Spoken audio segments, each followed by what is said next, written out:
Welcome to Penrose Learning, where we make understanding easy. You power the Garmin 64s on and secure a clear view of sky. This is crucial because satellites need line of sight.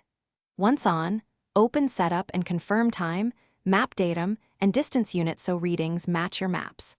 Then switch GPS mode to normal and stand outside with the antenna unobstructed. Within a minute or so, you should see satellite bars increase. Make sure to wait until at least 4 bars appear before moving to creating waypoints. You mark locations by pressing the Mark key. Edit the waypoint name and icon to keep points organized because descriptive labels save time later. Once marked, use the Where To menu to choose waypoints or enter coordinates manually if you have a grid reference.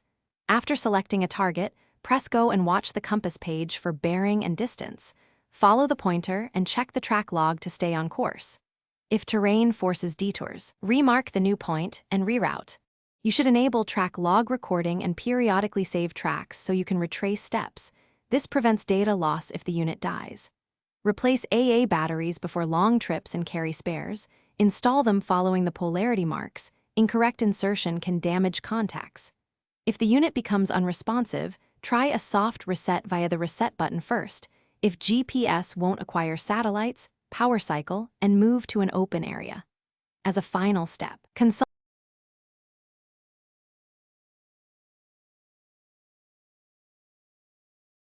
Thanks for watching. If this was helpful, leave a like and consider subscribing. See you next time.